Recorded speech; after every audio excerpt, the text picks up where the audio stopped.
Welcome back to the second part of the how to record your own German CVCV voice bank.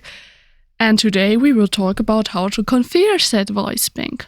So, what's up for today? First of all, I will go over the setup again. We will go about SetParam. Then I will talk about how to use the base auto. And then some details if you have recorded call 1. If you didn't, you can just skip this one. But it also applies for extra one. Then we will try to understand the basics of the oto-Parameters. And after that, I will give you the best general rule to configure Voicebank just as crappy as I do.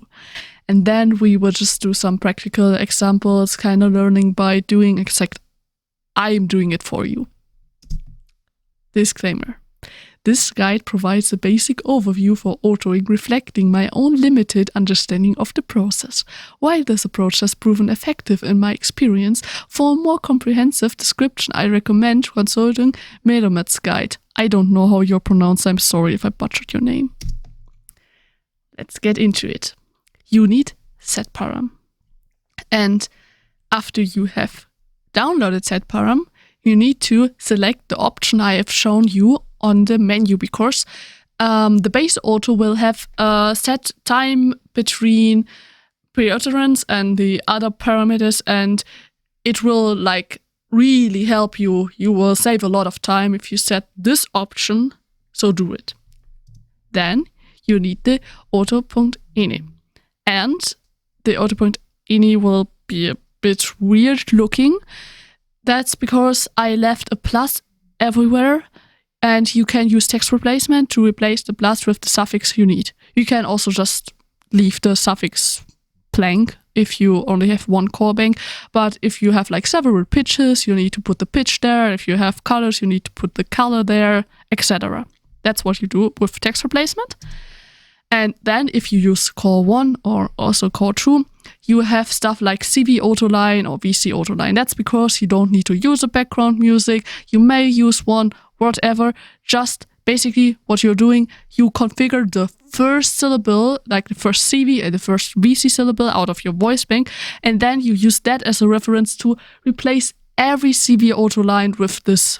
So you create your own base auto kinda, because the syllables are so short, you don't need that. Yeah. So that's what you're doing.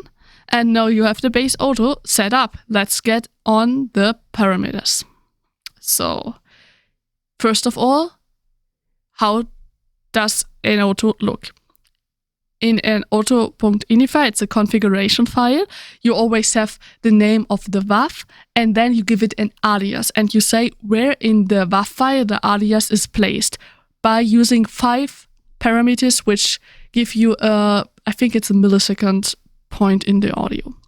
And these 5 parameters are the left blank. So the left blank is basically everything which is before the alias you're needing. You just cut that off, completely ignored. Same goes for the right blank, except it's on the right side. So that's these 2 parameters, and the exciting ones are the overlap, pre-utterance, and consonant. They always stay the same. At least if you do it the way I do. So the overlap is basically from left blank to the overlap line. That's where you can do crossfading. From the overlap to the pre-utterance, that's basically where the consonant can be stretched or put together. And from pre-utterance to consonant, that's basically where the vowel is still affected from the consonant, so the vowel won't be stretched in this position. But that's all unnecessary. You don't need it if you auto as awful as I do, and if you use the base auto the way I taught you to, and the background music, of course. That's why you need the background music. It will help at this part. So, this is the general rule. You place the pre-utterance amid the 2 phonemes.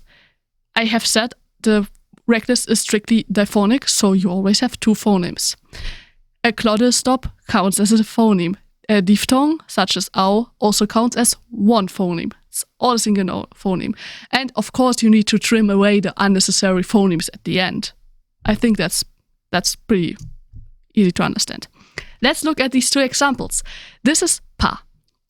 So, for pa, I hope you can see my cursor.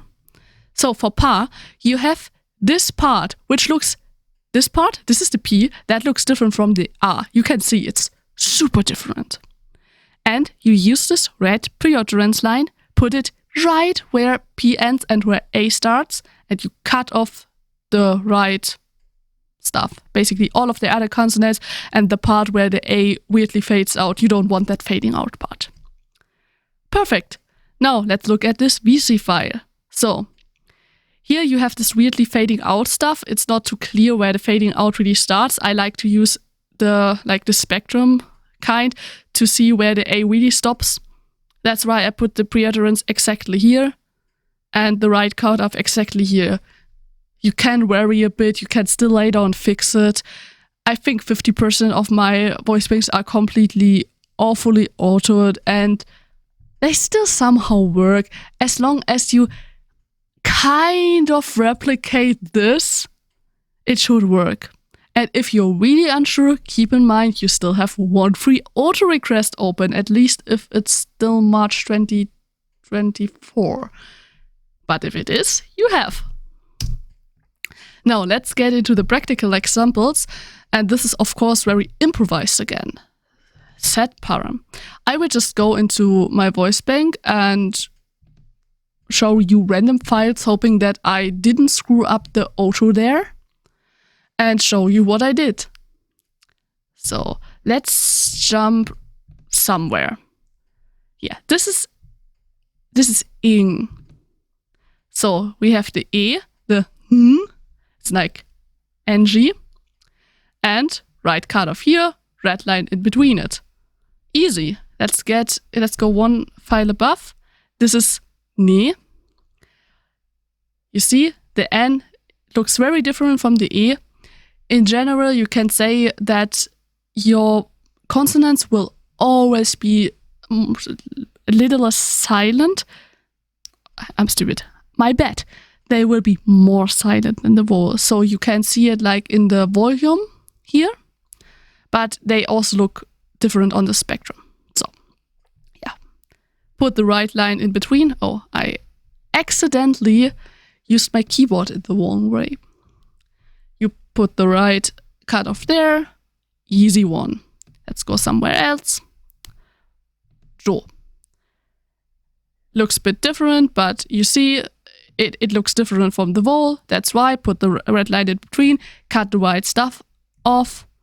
And this is like an ending sound. This is like some ending silence you sometimes want to have there, so it doesn't cut off like, oh, you don't want that. You want, if you sing, you want, and the sentence kind of ends, you want it to smoothly fade into the silence. That's why we are configuring the silence as if it was just a casual consonant. So that's what I meant with glottal stop, silence. All of this is treated as one phoneme.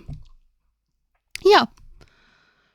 And this is basically how you go through the entire voice bank. Now I wanted to show you same for consonant files. So we will go into the extra, load this one as well.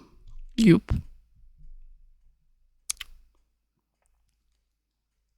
Yeah, exactly. So you have the L here, the B here, and it's like the B is here, right cutoff after the B.